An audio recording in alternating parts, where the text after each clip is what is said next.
YouTube channel. তো নিয়ে চলে এলাম আজকে একটা নতুন ব্লগ।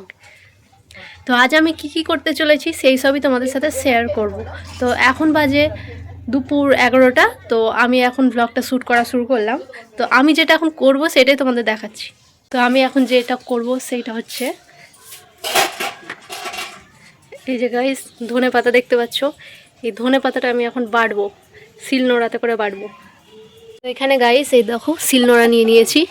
তো এটাতে করে এখন ধনে পাতা বাটা হবে। তো এখানে ধনে পাতাটা জলে এরকমভাবে ভিজিয়ে রাখা আছে, এটাকে এখন বাটবো। আর তো এখানে সঙ্গে কাঁচা লঙ্কা নিয়েছি, আর এই যেখানে লেবু নিয়েছি, আর এখানে এই কোটোটাতে নুন আছে। তো আমি এগুলো সব ইউজ করব। ধনে পাতা খেলে যে উপকারগুলো পাওয়া যায় সেটা হচ্ছে ভিটামিন সি থাকে ধনে পাতাতে। ভিটামিন সি এতে তোমরা জানোই আমাদের বিশেষ করে জিভের সমস্যা, মুখের সমস্যাগুলো দূর হয়ে থাকে। আর পেটকে সবসময় ঠান্ডা রাখে ধনের পাতা খেতে গেলে। তো তোমরা অবশ্যই ধনে পাতা খেয়েও। গ্যাসের সমস্যা আছে তাদের সমস্যাগুলো দূর হবে, কিন্তু যাদের গ্যাস্ট্রিকের সমস্যা আছে, পাইসের সমস্যা আছে, তারা অবশ্যই কাঁচা লঙ্কাটাকে অ্যাভয়েড করো, ধনে পাতাটা অবশ্যই খেও।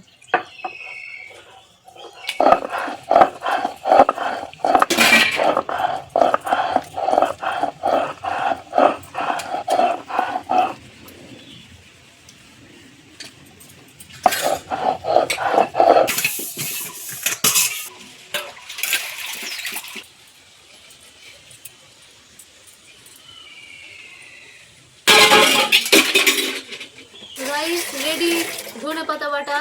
তো এইরকম করে তোমরা সবাই ট্রাই করবে পাটা শিলনোড়াতে বেটে। তো কীরকম লাগে তারপরে তোমরা দেখবে কতটা টেস্টি লাগে। এরকমভাবে মিক্সিতে বেটে যতটা না টেস্ট পাবে তত বেশি টেস্ট পাবে শিলনোড়াতে বেটে। তো অবশ্যই ট্রাই করবে। আর ভিডিওটা ভালো লাগলে চ্যানেলটাকে সাবস্ক্রাইব করে দিবে, আর ভিডিওটাতে লাইক করে দিবে, শেয়ার করে দিবে।